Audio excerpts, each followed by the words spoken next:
like to come to your prayer. I'd like to thank you for this opportunity to come and just enjoy the sports ethic debate, God, be with all the debaters, and let them do everything in your glory and honor, God.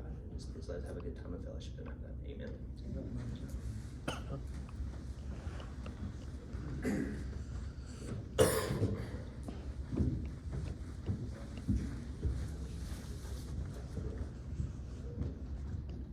Well, good evening. I know a lot of you have not had class with me yet. If you're a sophomore, you'll see me in the spring in organization administration.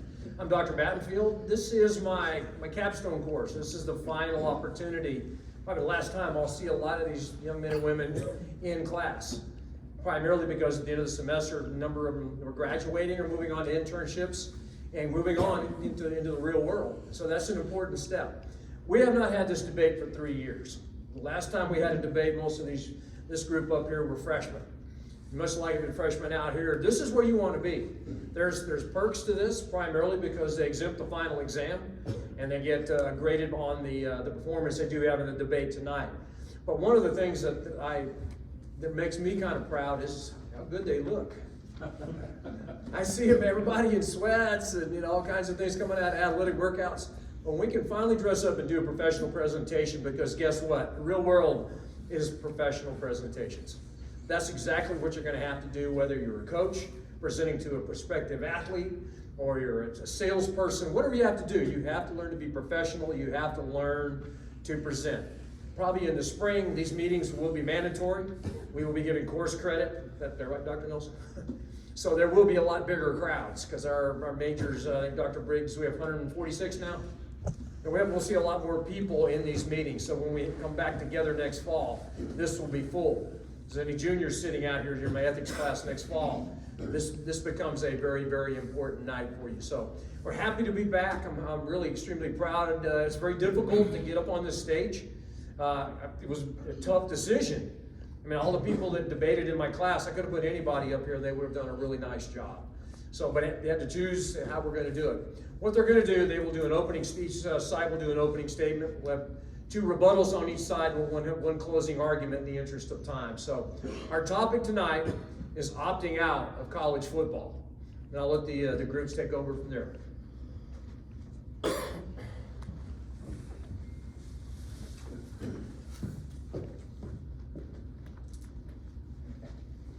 Good evening. My name is Ainsley Merritt, and my partners over here are Ethan Alexander, Connor McDonald, Will Hanna, and Fred Dilley. And our side is that it is unethical for an athlete to opt out of their postseason obligations.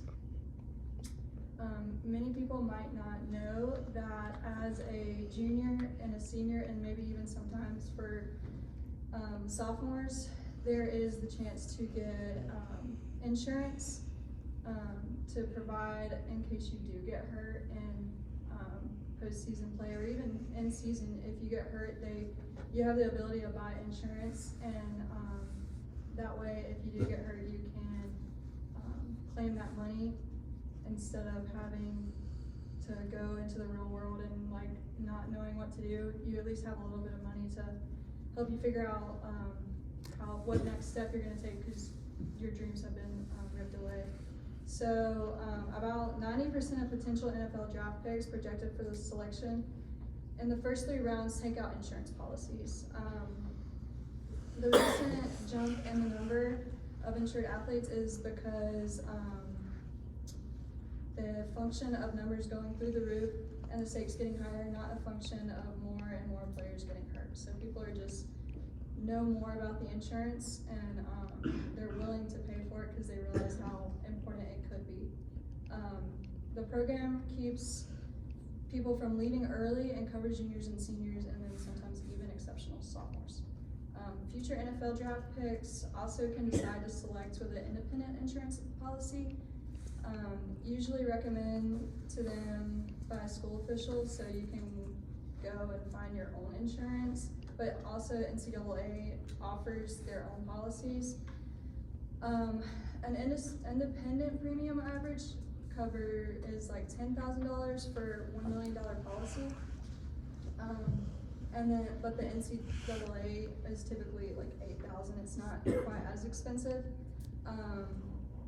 Now Now, some people might ask, how would a college football player with no job be able to come up with $8,000 to $10,000 to cover the insurance policy?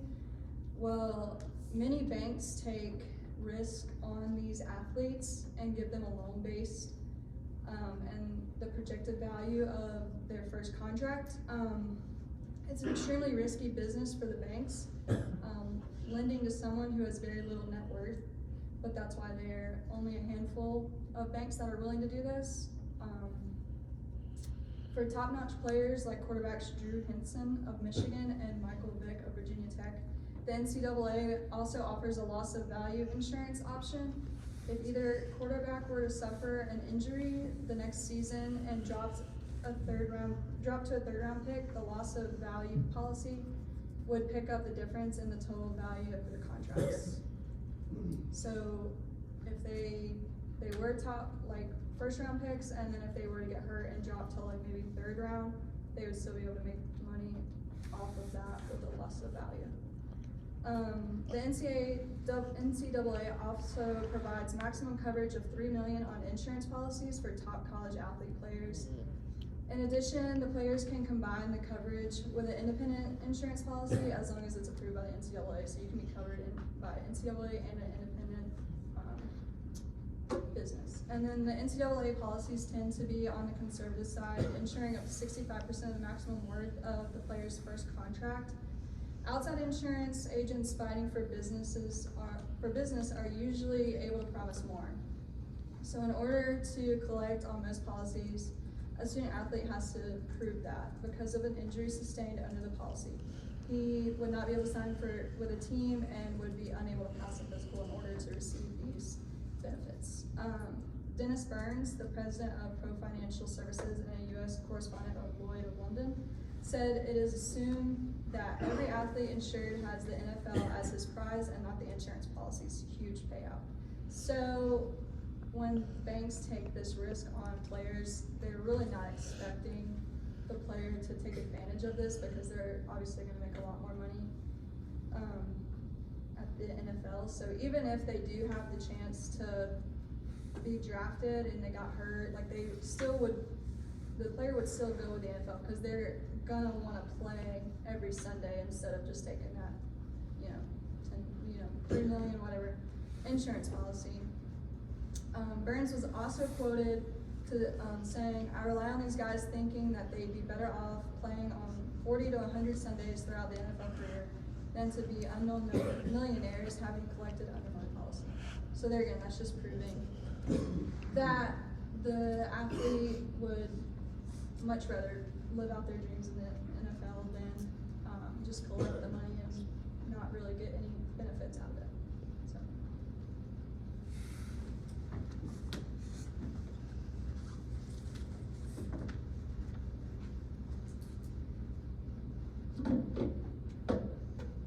All right, so good evening, everyone. I wanted to welcome you guys out to tonight's debate. Thank you all for showing up and being here with us today.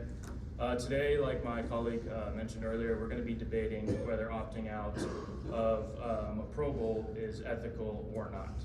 My name is Jake Girardi, and my team consists of Lizzie Luzzi, Matthew Mitchell, and the Josiah Howard. And we also had Jesse Klein, but he's not going to be able to be here tonight because of a sickness. So we're going to be covering his points as well.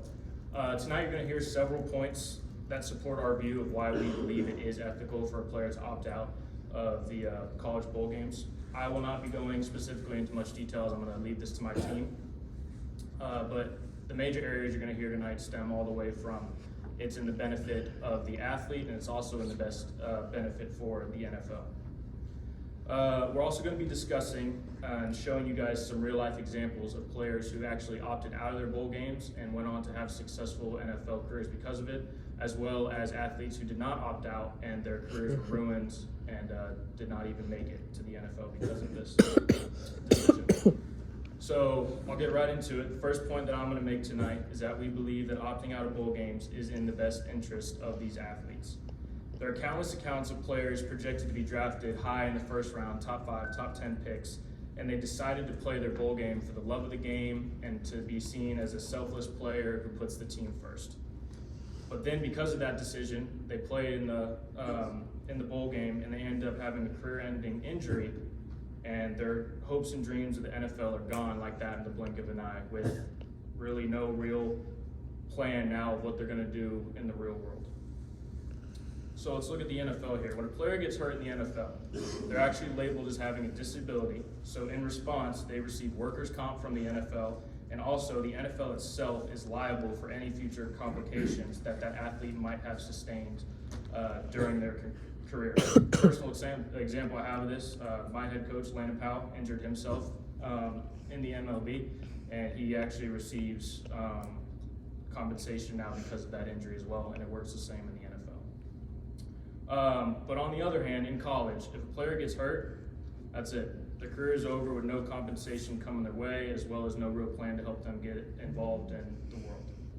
So when people truly consider this, they can begin to see our point of this extremely high risk it is to play in a bowl game with the low rewards that would come out of actually playing for a high draft prospect. The NFL itself is a cutthroat business, and if a player wants a chance to make it, they need to put themselves first in these cases. I have a statement here by Jake Butt. He was an NFL player who was injured during one of the bowl games. He was a two-time All-American, great tight end, and he was projected to go in the first round. But he played in his bowl game and ended up getting injured and was taken much later and missed out on millions of dollars, and many believe he would have had a much more successful NFL career if he didn't have that injury. So regarding the draft and the NFL, he said, in terms of loyalty, there's no loyalty, and everyone's for sale. All these people that are saying you're quitting on your team, you've got to do it for your team. I respect someone that does it for their team. I respect somebody that's loyal. But listen, everybody's for sale. For anyone out there saying that if another company told them, hey, we're gonna double your salary, just quit your job tomorrow. Every person in their right mind would quit that job the very next day for that same opportunity. So this quote is just going to show you that the NFL might not care for that athlete's individual future. They're looking at that athlete's statistics and seeing if they can help them win the next Super Bowl. So many would argue that, yeah, sitting out is selfish, you're not being a team player, but no other group in college football is held to these standards. For example, if a head coach leaves a team during bowl season because he got a bigger D1 offer or because he had an NFL job come his way, they just have an intern coach step in, no one bats an eye, and they don't have to give a personal explanation for why they're quitting on their team, so to say. But if a player sits out one game, they're letting the team down and are seen as a selfish player. This is a standard that has been created in college sports, and it is simply not equal to the athletes that are putting their time in, and they should have the free will to sit out of their respective bowl games if they see fit. Thank you.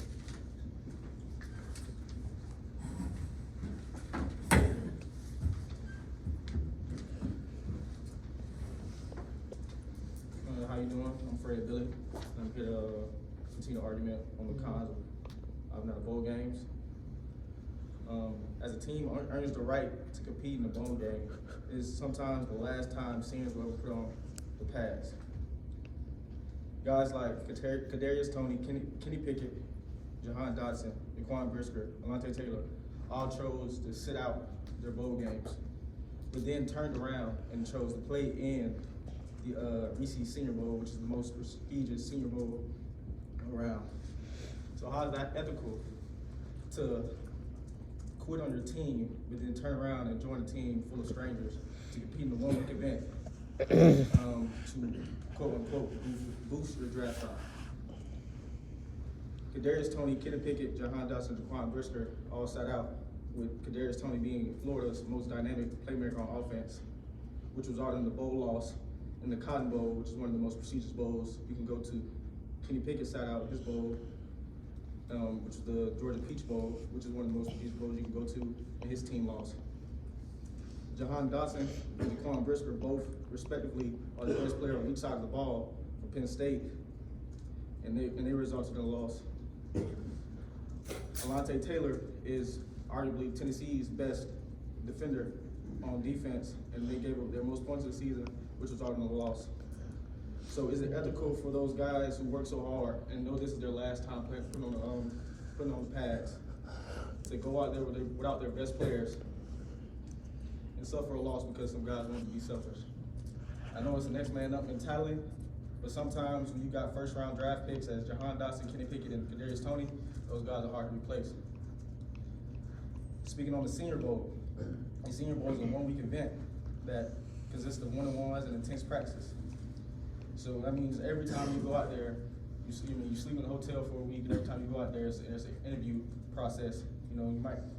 So what's the difference from getting hurt out there in practice, where you have to go your all every single snap?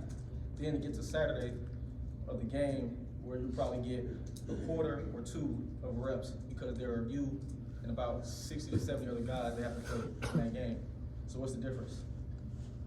So are you saying that the Senior Bowl is more important than playing your final game with their respective universities? So in my eyes, you're letting your teammates down, and you're choosing yourself over your brothers, the people that you spent the most time with in those last 3 to 4 years, maybe even 5, that you spent countless summers and springs with. You also have people like Nico Collins, who in 2020 sat out the whole entire season for Michigan, but then turned around and played in the Senior Bowl. So if his reason was that he was protecting himself, why did you turn around and miss a whole year of football and put on pads for 1 week? So to me, that is not ethical. That is not the standard we want to set for guys in college football. Thank you.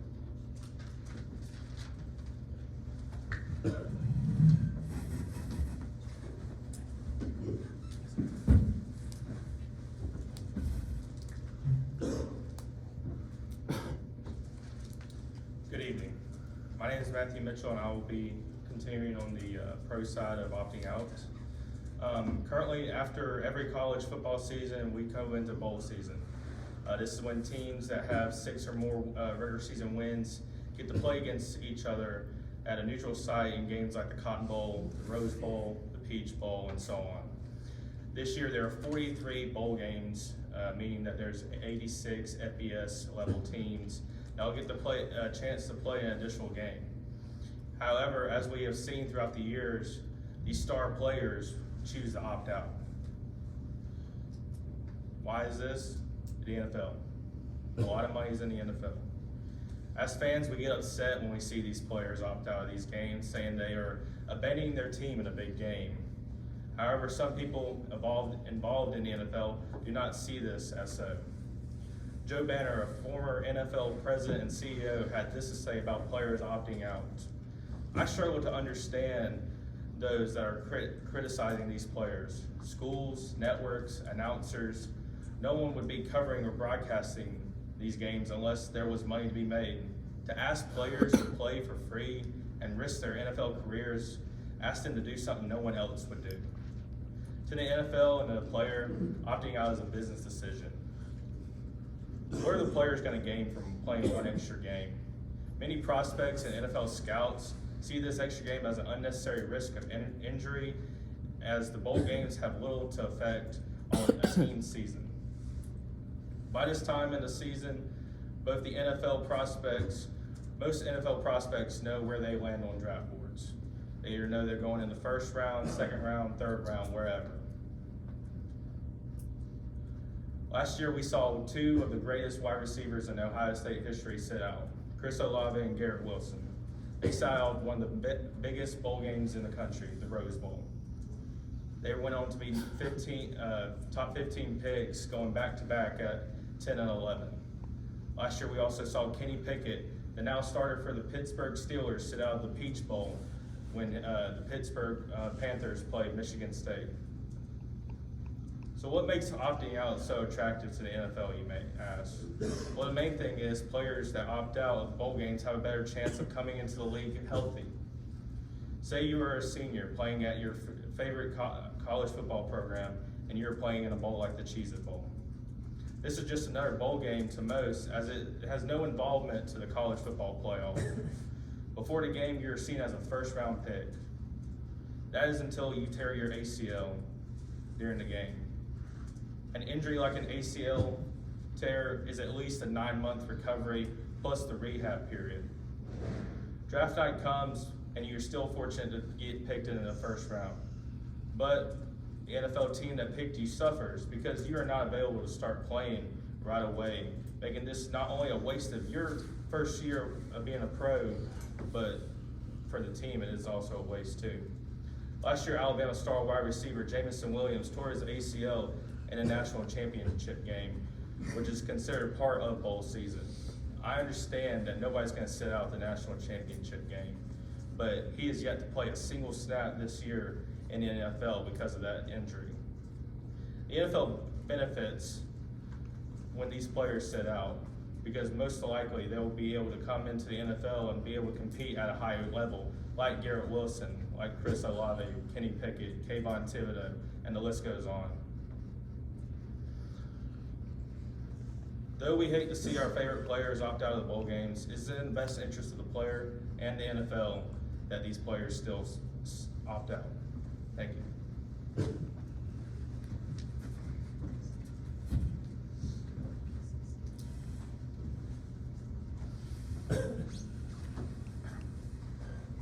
My name is Will Hanna, and I'll be talking more about why players should not opt out of their bowl games. There are two main reasons I'm going to touch on tonight. The first is that bowl games are a chance for players to either cement their legacy at college, or it's their last ride to show what they can do in the NFL. The second thing I'll be touching on is quotes from NFL GMs and coaches that are against opting out. So first, they talk about players cementing their legacy. The example I found was Tyler Lockett, who currently plays in the NFL. He went to college at Kansas State, had a fantastic career. In his last senior season, they played the Alamo Bowl. He had 13 catches for 144 yards, along with 85 yards on kickoff returns. This was one last game for him to cement his legacy and improve his draft stock. Secondly, Bobby Wagner. He's the number 29 ranked player in the NFL right now, according to NFL.com. In his last year at Utah State, he played in the Senior Bowl. Not the same as normal bowls, but still something he wasn't required to do. He went out and had 7 tackles, 1 tackle for loss, including interception and pass breakup. Another example, he went out and improved his draft stock. These games with these players were class opportunities to sit up with their teammates, cement their legacies, and go out of college. Secondly, many GMs are at the insanity of players opting out. Mike Tannenbaum, he was a former NFL GM of the New York Jets, and he also served as Vice President of Football Operations for the Dolphins from 2015 to 2018. Is quoted in saying that it is impossible not to notice and give credit to the players that stay and play, even when they are in a bowl that does not mean anything. So these players sitting out of these meaningless bowls gets noticed by NFL GMs.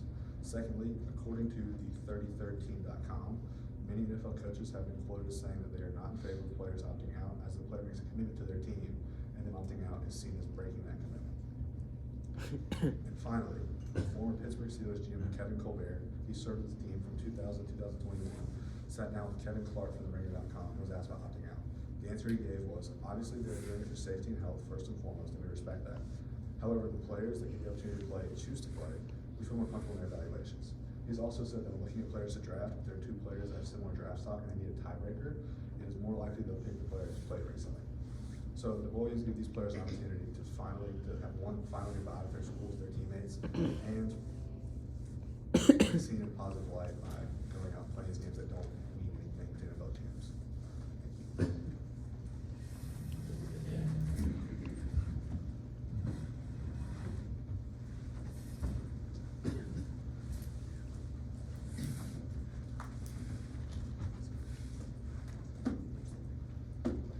Good evening, everyone. My name is Lizzie Lizzie, and I'm with the team that is for college players opting out of the games. The point I intend on speaking about is the interest of the other players whenever the starters opt out of the bowl game.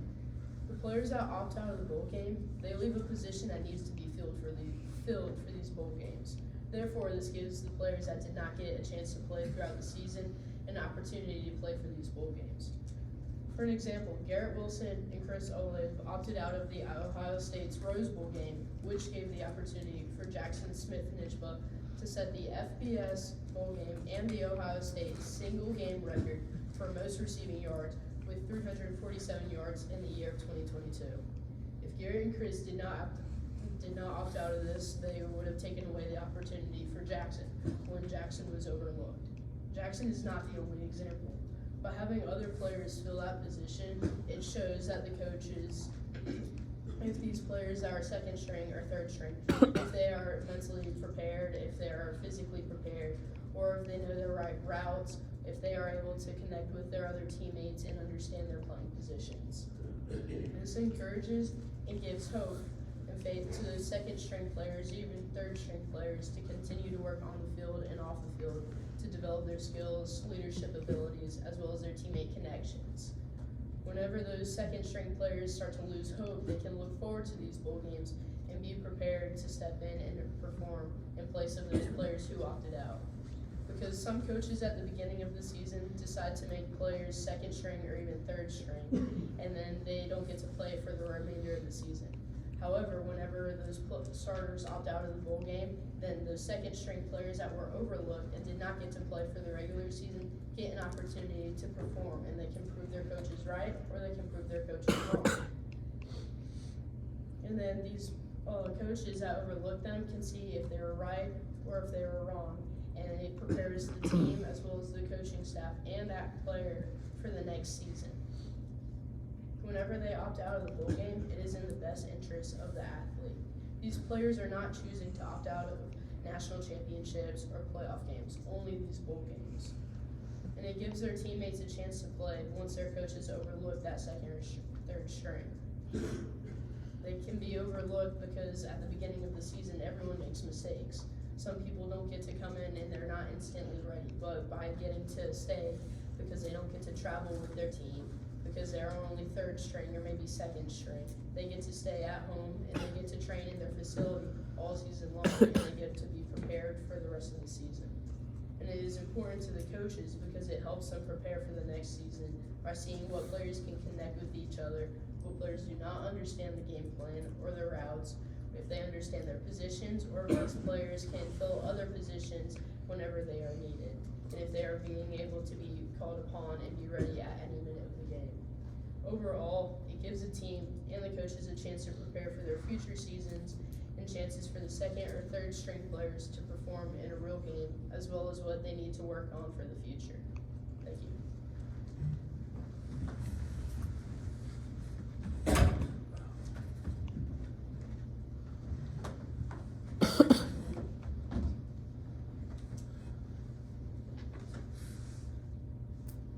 Good evening. My name is Connor McDonald, and along with my other colleagues, I'm here to discuss why opting out of bowl games is not ethical. My first point is whenever we consider the fans. These fans have not only supported you for this year, but they've also, many of them have supported you for years prior. Whenever you talk about these fans, they pour their money into it. These are fans that go to work for a living. These are fans that have to pay for those tickets to come watch you game after game. The average bowl game ticket is around $70. And the average daily salary of the U.S. American is around $156. That's roughly 50%. Now, many of these fans, they buy their ticket as soon as the game is announced. They buy that ticket. Matter of fact, it would be this Sunday whenever the bowl schedule is announced. Well, many players do not decide to opt out until 2-3 weeks prior to the game. So what we're doing here is now you're stealing the money of the fans. And that is not ethical. You also take into account that whenever they do pour their money into it, that we're also talking about our NIL deals now. Many of these NIL deals have also paid these players to play football games. They've paid for these players to have contracts. That's what the players fought for. Well, why would I, as an NIL deal, give you money if all you're going to do in return is sit out of my game? Whenever we also take into consideration the amount of money that these actual bowl games put into it, how much money they pay as well, then you're expecting to see Kenneth Walker of Michigan State go play in his bowl game last year, and all these Michigan State fans show up, and who's not playing? Kenneth Walker. Who's not playing is a star player who everybody came to see play.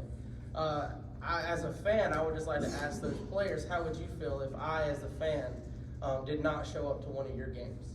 How would you feel if you walked into the stadium and it was completely empty? Would you feel supported? Would you feel loved and cared about? Or would you just feel like, oh, well, nobody likes me anymore? That's how you make us as a fan feel whenever you don't show up to play the football game. Thank you.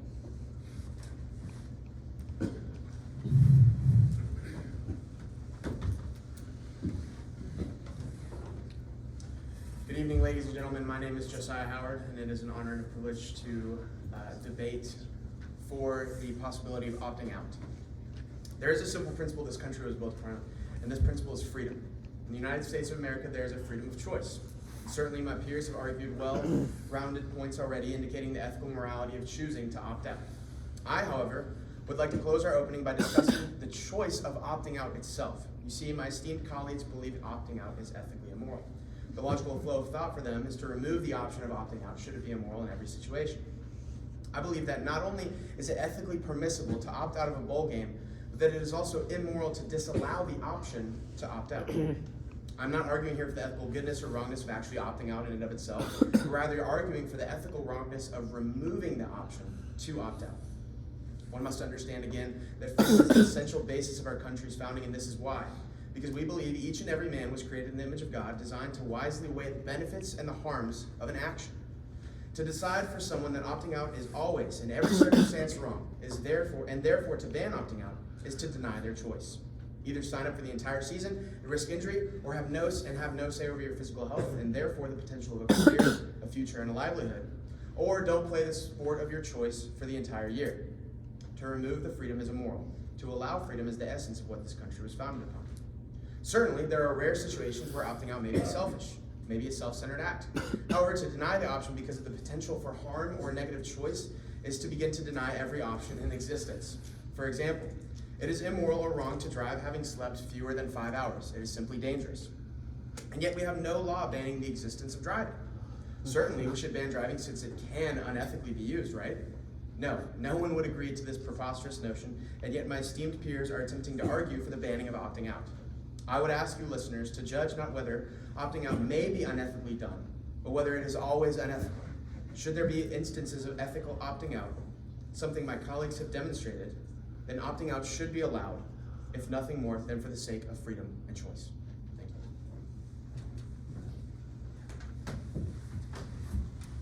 Thank you. All right, hold tight back here.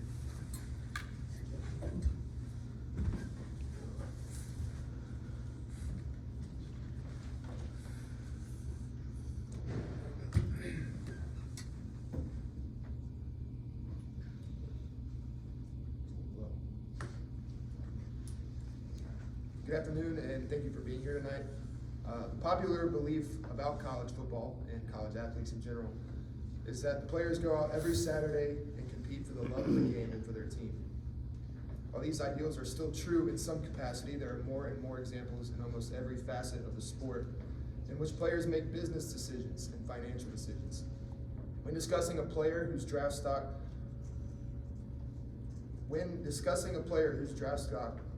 status could or could not have been affected by a bowl performance, it's a catch-22. If he plays, he risks serious injury, just like he does in every other regular season game. And if he chooses not to play, however, it could reflect poorly on him during the scouting process. It could help his draft stock. Most players who opt out are afraid that their draft stock will be damaged, and if they get hurt or exhibit poor performance. However, studies show that this statistic is not consistent. Actually, most players that play in bowl games increase their draft stock, and less than 1% of players who play in bowl games receive career-altering injuries. Moreover, focusing on the topic at hand, which is players making the decision to opt out of a bowl game, these decisions root more often than not from financial insecurities. The biggest fear in today's world are players getting injured and that affecting their draft stocks and their bank accounts. However, what people do not tell you is that in the event of a player's injury, there is a loss of value policy, as that provides financial protection. Like my colleague mentioned, over 90% of these athletes are insured. This protects millions of dollars and provides compensation for the athlete in the event of any injury. This money compensation for the millions they would have lost in the draft due to an injury comes back to them. This is a fairly common move among players who project as high draft stocks who get injured. Another discussion is how the name, image, and likeness rule change affects these decisions. A player with high draft stocks also accumulate millions of dollars in NIL deal money, and you have to think these players are the best players in the country, the top 1% of college football players. To say they are not already making millions of dollars would be a falsity. This in turn should motivate players to play with their teammates and their coaches who have facilitated their success in their college careers thus far, rather than being worried about the money that they are already making. Apart from the athletics and financial compensation, there are more benefits such as academic benefits to playing in bowl games as well. Not surprisingly, there's been speculation that playing in postseason bowl games could have an adverse effect on the player's academic performance being so close to exam week. Research from Bradley Kearse and the University of Missouri's College of Education and Human Development suggests that there are positive reinforcements to continuing to be around their teammates, coaches, and academic advisors within the athletic department. Kearse says, maintaining the structure that comes with daily routines on campus throughout the season can be potentially helpful academically compared to leaving the campus for final examinations and not having as much social support to structure at home. Academic eligibility rates and overall academic progress rate scores were actually slightly higher for football players who competed in postseason as opposed to non-athletes and others who were not playing in postseason bowl games. There are many incentives to players for competing in bowl games, including bowl gifts, prizes, cash, maybe a chance to travel to a new city, and the exposure of playing on national television. Kearse agrees that these opportunities may motivate players to finish off the academic semester strong so they remain eligible and can enjoy playing one last game with their teammates. To conclude, we see the benefits and importance of playing in a postseason bowl game. The financial side is protected by compensation policies and the newest success rate of the NIL deals. We can note that financial stability does not come from earning the money, but rather from how you manage your money and how you are trained to manage your money. We also see an unexpected academic statistic, and that athletes who participate have increases in academic performance, and overall we can take these facts and statistics and use them to coach the next generation. Thank you. Okay, we'll take about a 5 or 6 minute break to give the groups a chance to form their rebuttals, so we'll just kind of relax this for a few minutes.